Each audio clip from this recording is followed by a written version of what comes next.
Welcome to the San Francisco Standard Studios. My name is Annie Gauss. I'm a senior political editor here at the Standard, and I'm joined today by two very special guests, the Honorable Willie Brown, former mayor of San Francisco and former state assembly speaker, and the great Carla Marinucci, veteran political journalist, formerly of the Chronicle and Politico. And we are here to discuss the political earthquake that took place this week when President Joe Biden withdrew from the ticket and endorsed Kamala Harris, a woman you both know so well. So I want to start with the question that is on everybody's minds. Will she win? Yes. We're in the shock and awe part of this campaign right now. She's going to be the underdog. She's still the underdog. She has a long way to go, but it's doable now when it wasn't doable a couple of weeks back. And you can see that in the amount of volunteers and the amount of money pouring in. So You understand, I disagree with her. Biden was going to win. Biden would have beaten Trump. Kamala will beat Trump. It just would be so much better with Kamala beating Trump. This is actually what, I don't know, several years since we've had the first ascendancy of a woman on the national ticket when Geraldine in '84 became the running mate to Walter. It was a shocker for America because we'd never had a woman at that level. Now suddenly we got a woman actually about to choose her running mate rather than being somebody else's running mate. And that is awesome. I think Kamala Harris is on the threshold of doing what's never been done in this country. And you both have known her for a long time. You know, tell us about her and what does she bring to this race? I mean, this is somebody who's been underestimated in every race she's ever won, starting with the San Francisco District Attorney. She came out of a very tough job situation in Oakland, where she was, at the Alameda County District Attorney's Office handling sex offenders, child abuse. She worked herself in from the ground up. And not a lot of people gave her a chance when she ran for district attorney, when she ran for attorney general, when she ran for U.S. Senate. But look, California is more than just a state. It's not a coast, it's a country. It's the fifth largest economy. And she has been elected and reelected statewide here now multiple times. So they can underestimate her to their peril. On the Republican side. And the attacks have already begun. I think they acknowledge that she's going to be a much stronger candidate than Donald Trump ever wished he had. And they were not any place close near ready to go after a woman, and particularly to go after a woman with the kind of background that Carla describes Kamala has. She's like far more experienced at getting elected than Trump. He only got elected once, and he got elected against a woman, Hillary. Kamala started out behind the eight ball, so to speak. It was an incumbent district attorney, and of all places, San Francisco. A district attorney whose parents have been probably more progressive and liberal than the entire collection of the people who claimed that status here in San Francisco, was a Hallinan, which almost automatically means everything progressive goes with the Hallinans. She beat him. And then she turned around and decided to run for Attorney General. I think there were probably 8 or 9 men, and many of them were fully funded, San Francisco woman? With her reputation? Are you kidding me? There's no way she's going to prevail. Well, the counts started coming in on the night in November when she was scheduled to, in my opinion, win the thing. It appeared as if the schedule was going off key because it took probably 10, 12 days of a vote count before Kamala Harris finally beat, of all people, Steve Cooley, a fellow in Los Angeles who had been the DA down there with a great reputation. He was like the king among the Republicans. His future was unlimited. He would be the guy coming out of here, have him become attorney general, and then governor, and then after that, a candidate for president for the Republicans from California. And what did she do? She wiped him out completely. She's only had one relatively predictable result race, and that's when she ran for the ran for U.S. Senate for Barbara Boxer's seat. That was not a difficult task at all, but she beat another woman. So clearly, you could very easily underestimate Kamala Harris. But if you do, you will be looking up from the dungeon for the queen who will be on the throne. I mean, this is what's going to be so interesting about this presidential race, that her San Francisco tenure is going to be the focus. What she did as district attorney. As the mayor said, that race for attorney general, that was one of the closest races ever in California. And Donald Trump donated to her campaign. Not once, but twice, as did his daughter Ivanka was also a donor to Harris. So he hasn't explained that one yet. She was at the time going after for-profit colleges. And remember, he had Trump University issues going on. So that may have been the reason. But the bottom line is her record as San Francisco district attorney now has already come front and center in this race.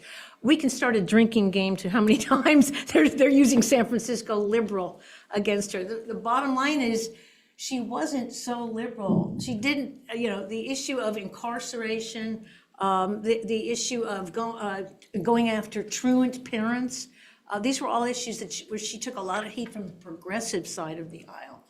So we're going to see a lot of talk about what she did in San Francisco, and San Francisco itself. The homeless issue, the crime issue is also going to be front and center in this race. You've heard Donald Trump now already numerous times attack San Francisco as a failed city, thanks to Kamala Harris. That is going to be litigated as part of this race as well, isn't it, Mayor? I think so. I think that, and she will defend San Francisco as well, if not better, than any of the elected officials who have ever had that responsibility. And there have been a group of them before her. And then, of course, there's also one great additional asset she has, and that's Newsom. Newsom, the governor of California, has been going around the country, particularly doing what you need to do to depreciate the assumed value that might be attributed to Trump. He has been able to do that in various ways, and everybody thought he was working for himself. No, not for the next 8 years. And we should note quickly for the audience, if you would like to ask a question, you can do so in the chat box, and we will try to get to as many as we can. So on the San Francisco thing, there have been concerns raised about Kamala Harris that she was very successful in California politics, but is that going to translate to the swing states that Democrats need to win the White House? What are your thoughts on how she can overcome any shortcomings that may exist there? I think in the opening hours of this campaign, you've seen where she's going to go. She had a big event today with the American Federation of Teachers and talked about how this is going to be a campaign about the future, about freedom. She's thrown down now to Donald Trump. Bring it on in terms of criticism of what I did in San Francisco. Yeah, in San Francisco, and you're going to hear a lot of analysis of how she managed that job and what she did in terms of criminal justice issues. She came in as somebody who wanted to be smart on crime, who wanted criminal justice reform. But there are issues like sanctuary cities, bail issues. The truancy issue was a very big deal. And at that point, for her as his district attorney to go after truant parents who didn't, I think the call was for coming down on parents whose kids were missing 50 days or more of school, saying that this is an issue that costs everybody. And she got a lot of criticism from the left on that. It did lower the truancy rates in San Francisco. The sanctuary city thing, that's going to be an issue for anybody out of San Francisco, and it's going to be an issue for her, as well as and that they're going to tie that to the border czar issue. But the fact is, I mean, everything about San Francisco and San Francisco liberal and San Francisco radical, we're seeing this now is the mantra of the Trump campaign. Whether that will play in, as you said, swing states, I do think one thing that works in Kamala Harris's favor is the tone and tenor of her campaign right now. She has almost a Morning in America thing going on, the kind of thing we saw for the Reagan campaign, which is this sort of positive freedom, the future. And Trump's kind of dark. It's a third world country. It's falling apart. I wonder how that is going to play in those swing states, especially with undecided voters. So far, though, she has been warmly received and accepted everywhere she's gone. She's literally overnight projected as if she's kind of a superstar. And that's a quality that in this crazy political business you need desperately. Yeah, I mean, it does feel like we're sort of in a honeymoon period right now, Yeah, where everybody's absolutely. really so Yeah. excited and energized, and Yeah. particularly here in San Francisco. But Right. what do you expect to see from here? You mentioned some, attacks that are coming down the pike. What do you expect? Oh, go ahead. Well, Go ahead. I want to tell about honeymoon. Honeymoons last at least 100 days, and that's all she needs.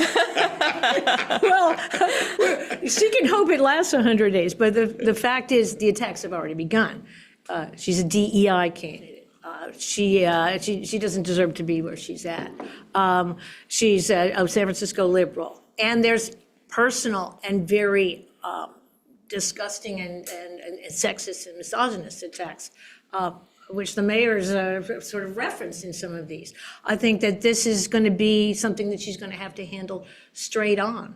But there's also kind of legitimate criticisms of Kamala Harris and the way she ran some of her campaigns. Let's remember, her presidential campaign lasted less than a year, in part because there was infighting among her campaign teams, in part because she was kind of tentative on taking positions on controversial issues. She seemed to be weighing, calculating a little too much. Whether she's learned from that, I think is the question. And she's known to be tough on her staff. And there's been kind of a revolving door on her staff in some cases. So yes, there's been criticisms in the past and on how she's run her campaigns and how what her strength as a candidate. We're gonna have to see if she has developed, and I think a lot of people think, yeah, in the years that she's been vice president, she has learned from some of the best. Yeah, I mean, what do you both think she's learned during her time as vice president in preparation for this moment?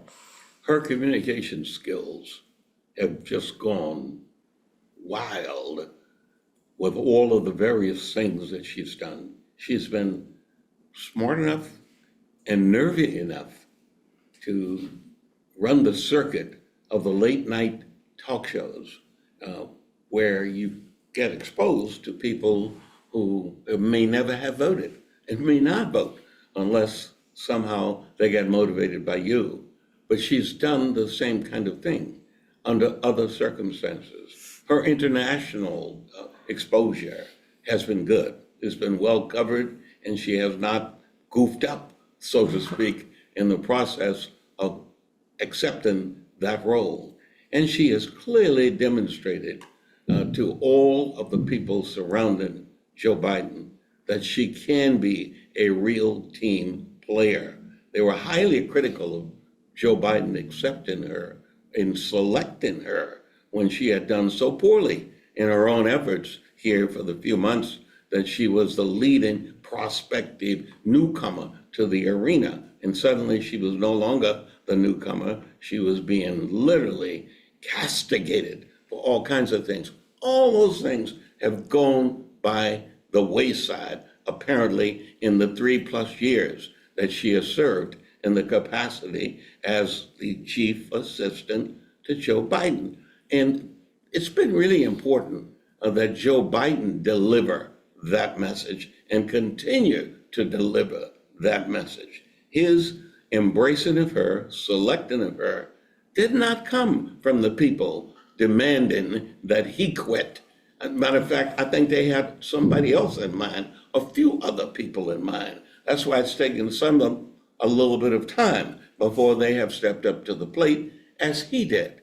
He made the announcement he was quitting, and about 10 minutes later, he announced his choice and what he was going to do for his choice, and he has followed through completely on it, in spite of the attack by the absence of, I think, what you call vaccines that keeps him from catching whatever people catch out there. He has done an incredible job, but it's because slowly but surely she has employed the fabulous skill set that is hers, the training that she has, and after all, running in San Francisco against people to the left of anybody who's on the left and beating them when they were holding the wrong, it's a pretty good deal. And then suffering through the horror of saying, I oppose the death penalty. And although somebody killed a cop, I will not, as soon as I catch him, seek the death penalty. And that's a dramatic statement, and she kept her word. But then she's so smart. When the opportunity came, a time later, when she had to defend the death penalty, so to speak, she did so. Period. Yeah, she has shown herself to be more than willing to take risks, as she did in that race, as the mayor said, being strongly anti-death penalty and sticking to that, despite getting criticism from Dianne Feinstein and some major people in the party. The mayor's pointed out, and I think this is true, San Francisco is a blood sport area for politics. And she learned in one of the toughest arenas in the country. So she's not afraid to take stands when she has to. I followed her around Iowa in the early days of the Obama campaign when nobody was with Obama. She was one of the very first officials anywhere in the country to come out for him, even though Hillary Clinton was such a strong candidate at that point. And she went door to door in the snows of Iowa. She believed in Obama that much, and Obama's expected to endorse her, I think, any moment now. When she has to, she takes a stand, she throws it down and sticks with it. But she's also had her moments, when she hasn't been such a good communicator. You said, what has she learned? I think one of the low points might have been when she was interviewed by Lester Holt about the border, and he said, but you haven't been to the border, and she said, well, I haven't been to Europe either. Not a good answer, and a moment that's going to be repeated time and time again on Fox News as we head up to this election. But as the mayor said, in the last couple of days, she has been on rocket fuel in terms of her addressing and really energizing voters. It's been kind of amazing to watch. Her skills as a communicator, yes, have greatly increased. And her throwdown to Trump today, just bring it on, and she had the crowd chanting with her, bring it on. For a female candidate, and that's the other issue, the women in the audience are extremely energized. There's going to be a call tonight for white women for Kamala Harris. They want to get on board the Kamala train. So yeah, we're in a honeymoon period now. She's going to go through some tough times. She's still the underdog, I think, in this race, but this is going to be something to watch.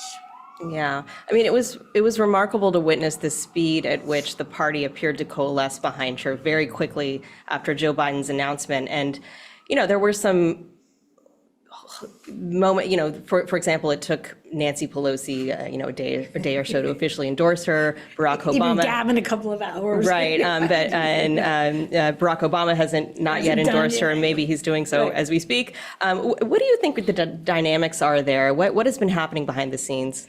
Well, I mean, I think the party realized the time. They just don't have the time for a big extended competition here. They needed to get behind the strongest candidate, and I think what other names might have been out there had decided, look, we see the writing on the wall here. She's qualified. She has women voters behind her. She has the potential to bring in those voters who Trump was looking at, Latinos, young people, and African-American voters. And the polls have already suggested she has whittled away on those constituencies already. So I think that was probably the calculation right there. And the fact is, she showed her smarts, and her campaign team showed her smarts, making hundreds of phone calls immediately as this thing started. Mayor, you know better than anybody how much it's important to get on top and get ahead, right? I think she learned that lesson. And she has done that extremely well. And that probably, more than anything else, has quieted any possible criticism coming from the down ticket. As a matter of fact, it's just the opposite. The down ticket appears to be more enthusiastic about her candidacy than they were about Joe Biden's candidacy. You have not heard one person who has said, my chances are less now. Most are enthusiastic about the incredible reduction in age of the people saying that I'm for you now. That is an absolute one, and it comes from the superstar status of Kamala Harris. Mm-hmm. We have a question from the audience, and this is a fun one that's always fun to speculate on. But what are your thoughts about who Harris's running mate should be, and what impact do you think that choice will have on making this the winning ticket? And this is a question from Linda. You want to go there first? Linda, I have been pushing for months, for a ticket made up of two women, Kamala Harris and Gretchen Whitmer from Michigan. Just think, it would be more earth-shaking than just Kamala. It would be incredible to have both of those two prosecutors, by the way. They're both prosecutors, both attorney generals, etc. One is now governor, one's the vice president. The two of them together would be just awesome, because every little girl in the country would be reminded their mother of who and where and when. The movie Superwoman made a lot of money, but it was because it was a woman demonstrating the ability to control the world. These two women have the potential for being Superwoman. You know, I think the mayor's suggestion there, that would be bold, and it would be kind of one of those Clinton-Gore moments, you know, during the Clinton-Gore race, you can't have two guys from the South, suggesting that the country had turned the page from the past. It would be, a lot of people think that's a risky choice too. Is that a bridge too far for many voters? That's similar calculations go when people mention Pete Buttigieg, a gay man who has been an outstanding communicator. I mean, probably the best out there in terms of making the case for Joe Biden and now making the case for Kamala Harris, the Secretary of Transportation. But many people feel that she may have to go with a more traditional, or a choice that brings in sort of those older voters, and this is where she's weakest. Mark Kelly from Arizona, astronaut, husband of Gabby Giffords, that would put the gun safety issue front and center. Or Josh Shapiro from Pennsylvania, a state they have to win the presidency, and he's very popular there.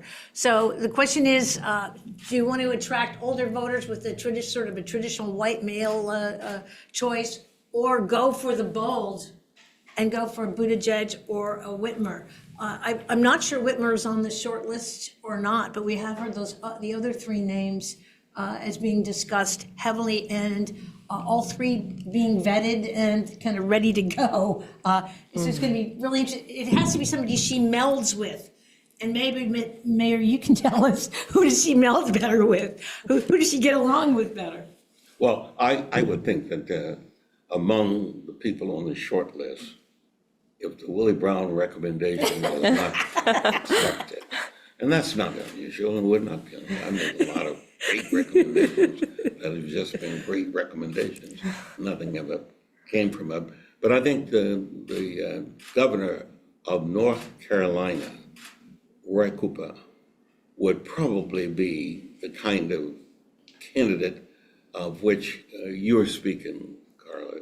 He does have all of the kind of things that white men are into for leadership purposes. And he too has been a prosecutor. This has got to be the first time in the history for Democrats that we've had law and order.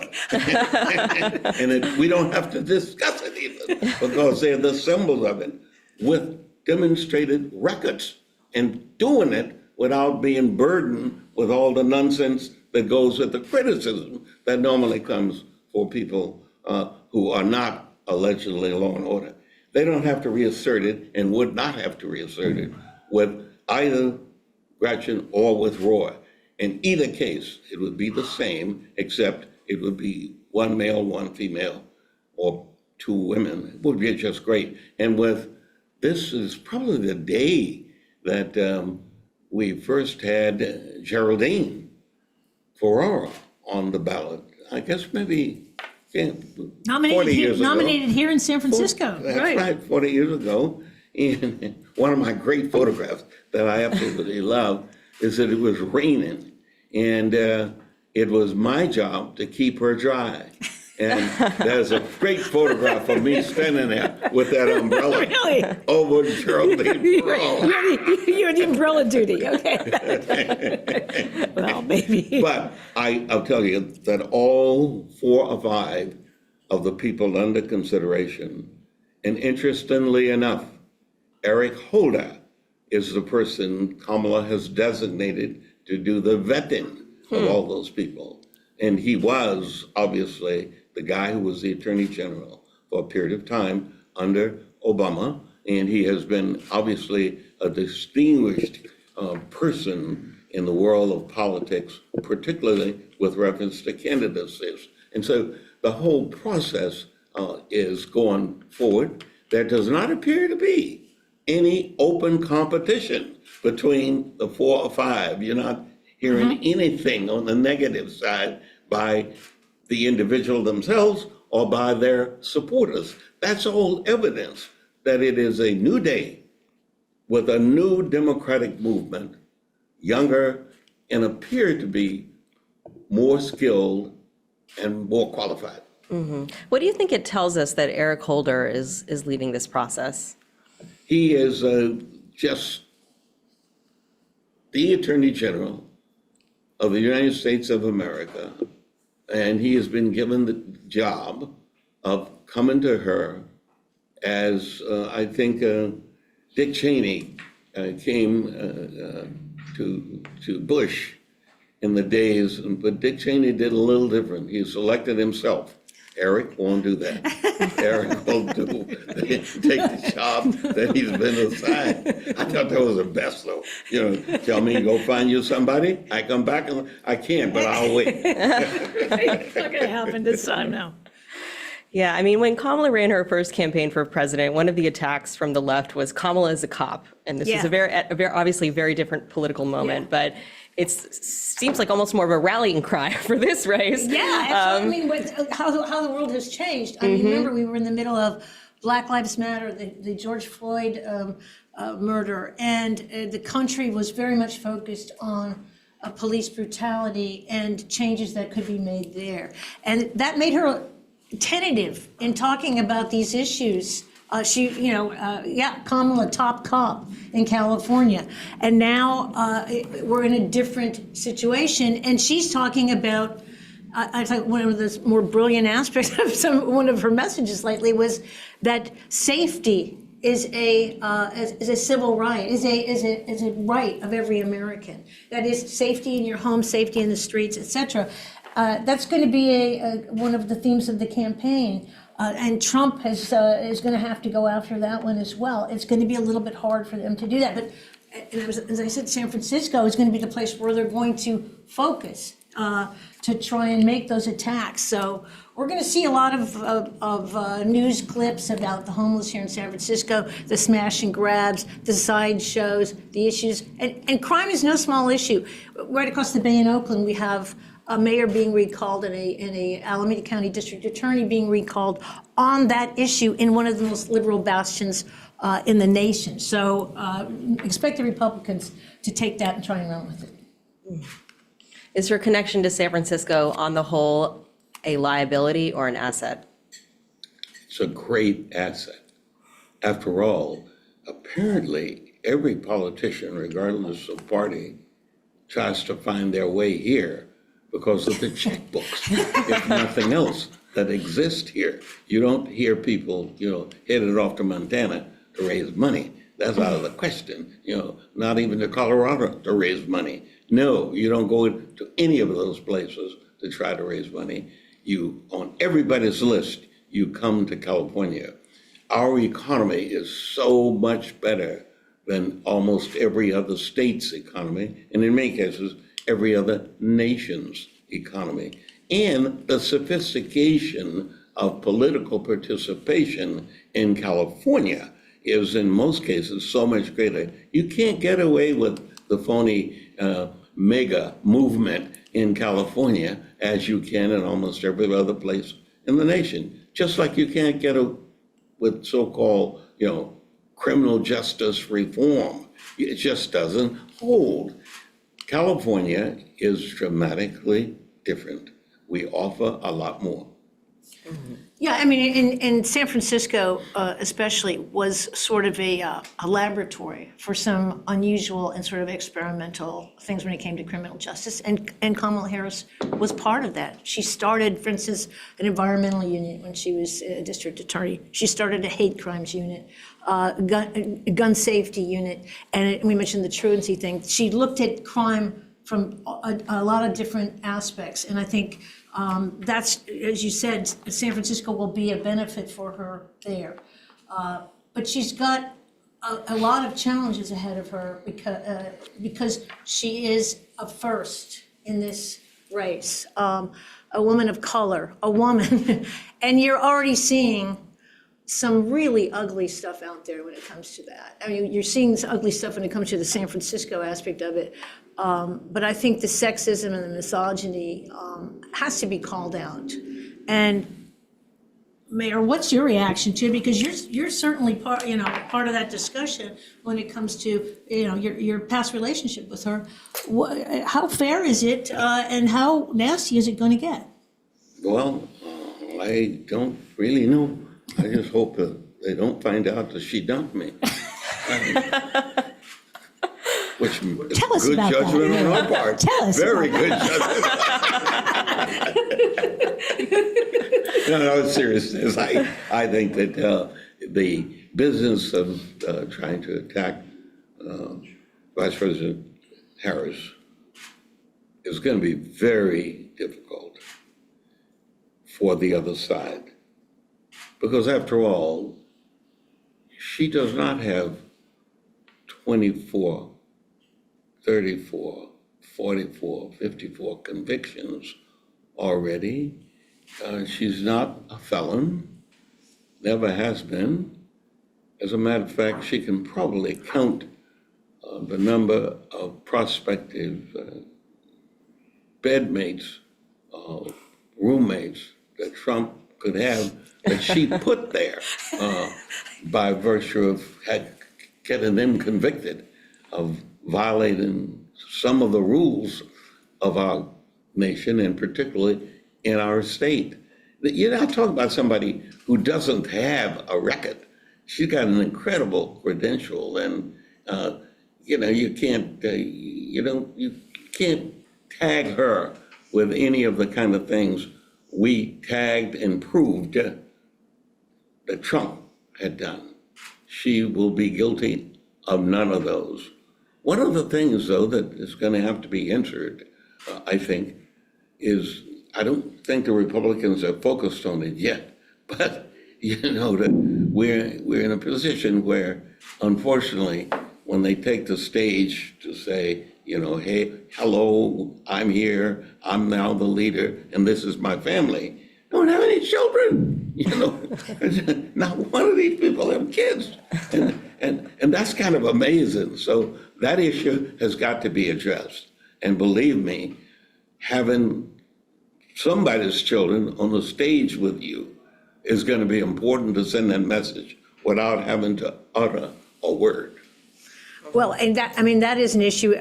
This is where the Republicans are going to have to walk very, very carefully in attacking Kamala Harris. Women have been galvanized by those past comments by J.D. Vance about childless cat women. That is going to dog him all the way to the end. It's been pointed out, Kamala Harris has been a stepmom to Doug Emhoff's kids. His ex-wife came forward and gave her an endorsement, which is like, how difficult is it to get that?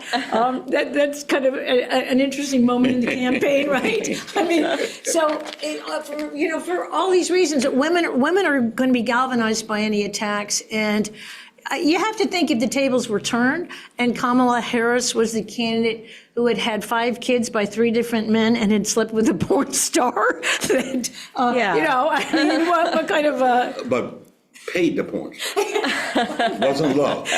Okay, things would be a little different. They got to walk very carefully. And I'm so fascinated to see how Donald Trump handles this going forward. It's clear he's frustrated because he actually called her garbage yesterday. But a debate should be fascinating, and her aspect of like bring it on, I think is going to really sort of set him off. We'll see how he handles that. Yeah. She will never reduce herself to his level, and that more than anything else will anger him beyond belief. And he'll go off script. He'll start on script for the first 25 minutes. But the next 50 minutes, he's going to be Trump. And when you're Trump, you are a negative. How will she do in a debate with him, Mayor? I don't think he will debate her. As a matter of fact, if you were advising him, if I was advising him, I'd tell him, I don't think I want to be in any state where she is at the same time. I might accidentally run into her. And I can see the exchange in the quotes between the two of them. Him with the inability to deal with women, period, but then to deal with a woman whose name he can't pronounce or refuses to pronounce, his concept of where women ought to be in the life of all of us. He will literally demonstrate and lose some respect from the collection of women that might want to support him. He has a real difficult task to do. He might wish to have at all times some surrogate doing his bidding rather than him. But we saw in his debate with Hillary, he actually came out ahead in that one. You can't underestimate him either. Well, you don't underestimate him because she was literally competing with a star. He was a television star. Well, now he is competing with a star. Kamala is a better television star than really he is. And that's why I referenced earlier her flirtations with the talk show operation, etc. Can you imagine him trying to do something with Bill Maher? That would be unfair. That would be elder abuse on the part of Bill Maher, but not with Kamala. Yeah, he doesn't seem like someone who likes to be outshined, so. Well, her campaign came out today and called him a 78-year-old criminal. I mean, that was the headline on the press release. Does that signal that she's going to go tough on him right from the beginning? I think she has to. She really ought to remind the world of why he should not have been the Republican nominee. Literally. He doesn't match it. And then he's got another burden. I think he's trying to deny he knows J.D. Vance all of a sudden. It's amazing how suddenly he's already apologizing for somebody who doesn't like cats, as you say. I mean, where do you go with that nonsense? But I think one of the concerns I hear from Democratic strategists is she has to now define herself very quickly. I mean, the Republicans are already defining her as, soft on crime, a San Francisco radical, most radical senator ever, et cetera. And that she doesn't have a big window. One of the rules in politics, define yourself before the other side defines you. Is she doing that? So far, I think some strategists are a little bit concerned it's not happening fast enough. Well, they can be concerned, but she has done what their advice couldn't get Biden elevated at all. She seems to be okay on letting people know, and everybody wants to know. The people on the streets want to know, who is Kamala? And you know her? Tell us about her. Are you kidding me? I don't want to be deported. Kamala, other than in a positive way. But I have to ask you, but what do you think is her biggest weakness? At this moment, I think she must have the quality of staff that Obama had, the quality of staff that Clinton had. If she had what's that guy who wears a baseball cap and? Oh, Carville? Yeah, Jimmy. She needs some quality of person. Hillary never had that. Obama, out of the box, had a collection of guys that was doing his bidding in such a way on the advice side that they're still in the business. 8, 9, 10 years later, right. They're still in the business. People are still calling upon them for advice and counsel. Somehow, Kamala needs that cadre of an army, unlike what she did not have when she was trying to get the nomination several years ago, and unlike what she did not have when the White House would not permit her to recruit her own staff to become the barter czar or whatever assignment she was given. And she, I think, has a better access to the possible assistance that comes from the Hollywood world, kind of what made it possible for Clinton to get himself defined as something other than somebody from one of those southern states, on to the point where his number 2 ended up getting an Academy Award for saving the planet and inventing whatever he claims to have invented. All those kinds of things is what Kamala Harris needs to drape around her, so to speak, so that the interpretation of who she is will be defined by who the associates are. Right. Okay, let's take another audience question, and this question is from Hayden. Mayor Brown, thank you for your time and insight. Given your extensive political experience, can you draw any historical parallels to other vice presidents who are positioned to take over the presidency under similar circumstances, and what can Harris learn from their experiences? Well, I think she has probably been for some time now, long before most of us was aware of her real ambition to be one day the president of the United States, all the way back to the time that she was in college. I think she has significantly involved herself in the learning process based on history. And you're talking to somebody who probably could tell you exactly how many of the persons who were vice presidents and then ran for president because they got the nomination and succeeded in becoming president as a result of that previous experience. Just the knowledge alone that she is possessed of and has with her can fully equip her to evaluate if either one of those persons in that position translated into where they could turn.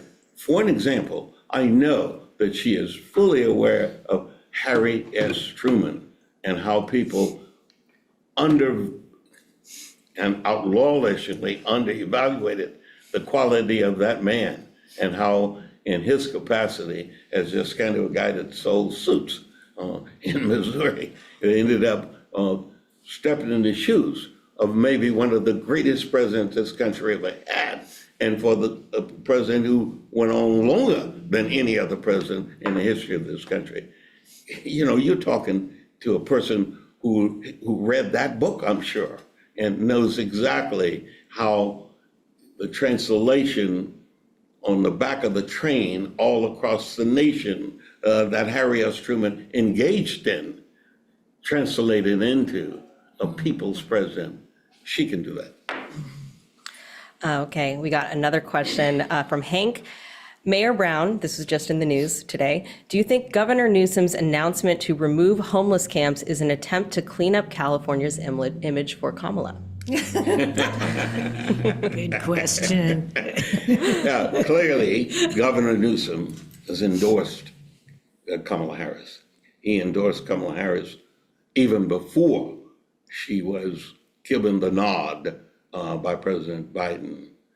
Governor Newsom is doing everything he can to make California the most attractive state in this nation in which people want to live and invest and be educated in.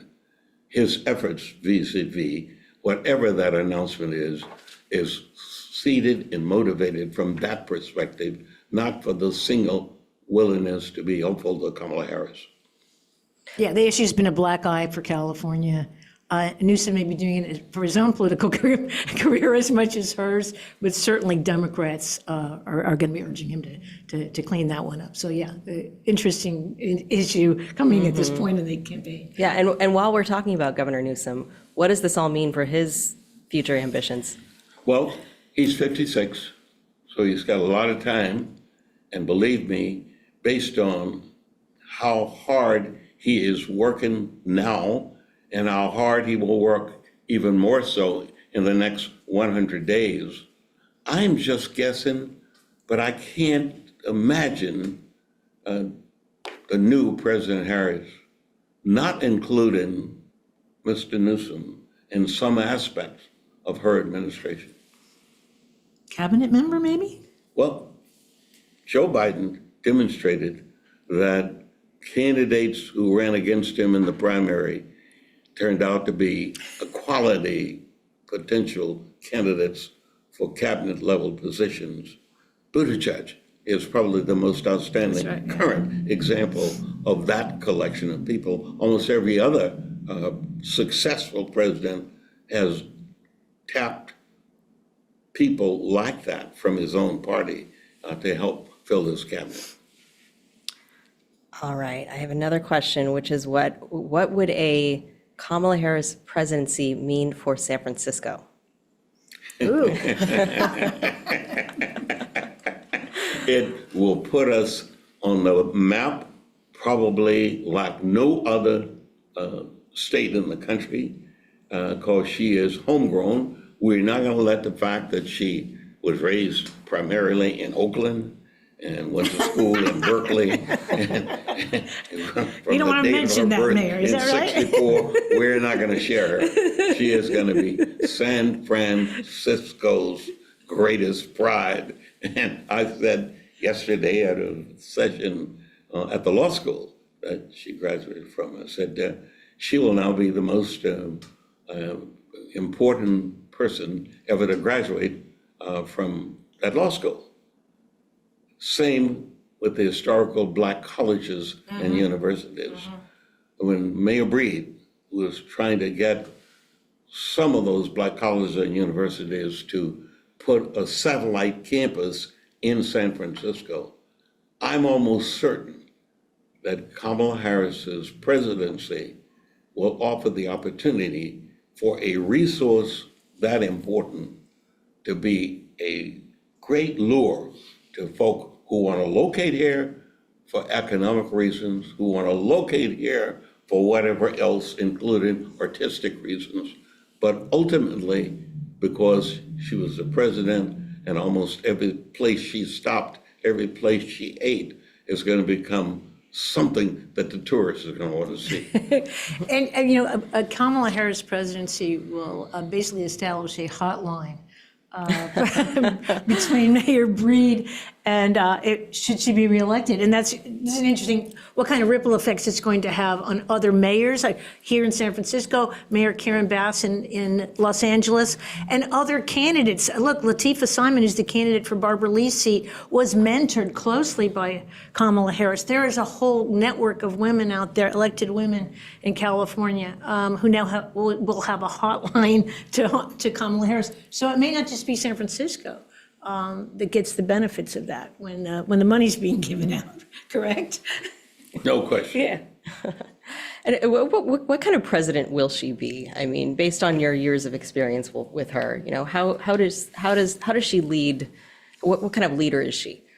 Let the press answer that. Well, I think we have a ways to go before, I still think she's an underdog, and I think she can't take anything for granted in this race against a very powerful Republican candidate. But that said, I think we're seeing in the last 3.5 years, the evolution of Kamala Harris.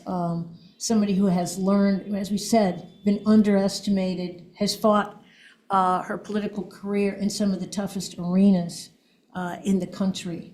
And I think it's so interesting to look at the tone and tenor of the campaign right now. As I said, a positive, sort of uplifting, future forward campaign. One that she says is going to include women and people who have been forgotten, to bring back the middle class. I thought it was interesting that her first big campaign rally, she didn't talk about her own historic, moment. She talked about bringing back the middle class. She talked about kitchen table issues, and I think that's where a lot of her presidency might go. When she talks about freedom, and she talks about obviously the Dobbs decision, the things that are going to energize women, but I think a lot of her focus will also be a younger generation. We've already seen tens of thousands of younger voters, 18 to 25, sign up for her campaign in historic numbers in the last couple of days. She raised $86 million in the first 24 hours. So if you can bring those younger voters in, remember, they're not the ones who vote historically. It's the older boomer generation that's had the lock on that. That may change with the Kamala Harris presidency. In other words, you don't have to be annoyed that you didn't pay any taxes before you can vote and select who shall lead the nation. She will invite you to so participate. We have had a few questions that I'm going to sort of paraphrase that have come into the chat, but about the war in Gaza, and which is a issue that animates a lot of particularly younger progressives. What role do you expect that to play in Kamala Harris's campaign, and what kind of message will she need to send? She sent a very strong message today with regard to the protests yesterday in Washington, in which the protesters defaced a lot of monuments and so forth, saying that is unacceptable, saying it's unpatriotic. She took a very hard line against that. But that said, I think a lot will depend on, will Joe Biden be able to pull off some kind of agreement in the last months of his presidency? And I think he's going to drive heavily to do that. But we saw with Netanyahu's speech yesterday, the kind of divisive issue this is. And this is going to be one of her biggest challenges, I think. Her own credentials on foreign policy will be another challenge. She's going to have to prove that she can go there. But she's traveled the world now as vice president and met with many of these foreign leaders. So the situation between Israel and Gaza, the far left wing of the party was not with Joe Biden in any way. They saw him as Genocide Joe. Many of them weren't going to vote for him. So if she can bring back some of those voters and convince them she's going to have some kind of resolution there, that's going to be a big lift for her. And I'm guessing included in all of that will be the same kind of firm commitment that President Biden has vis-a-vis the Ukraine. I think she will reemphasize how much he accomplished by aligning most of the nations of the world to help the Ukraine when the Russian world attempted to take their land and their cities, etc. And Joe Biden did that. I think simultaneously, he saved NATO. She'll be about doing those things almost naturally. And she is smart enough to utilize the most talented people to do exactly those kinds of jobs. Okay, I think I'm going to get one more question in. The DNC is coming up in a few weeks. Mayor Brown, I know you've been to many in your day. What are you both expecting to see out of this convention? A love fest, I think, is about the. I don't think we're going to see a moment like Mayor Brown made, probably the most famous in his career. Give me back my delegation. We're not going to see any kind of protest like that. Those were the days, man. It's kind of interesting because at that time in 1972 is when we changed the nature of who could vote at those conventions and what the role would be of the people who attended those conventions. I never thought this many years later that was almost an issue, because when we were still seriously thinking about to go through the Biden process and what have you, and so many people were beginning to look out for their own survivals based upon what they thought he would do on the negative side to their careers. It's amazing. And so I do anticipate going back to Chicago, it will be to demonstrate how peaceful and respectful a Democratic Party can be, even though we have the history of 1968. Kumbaya. That's the phrase. All right. Well, thank you both so much for joining us. This has been really fun. It's great to have your insights. And thank you all for watching. And please follow all our coverage at the sfstandard.com. And we'll see you soon.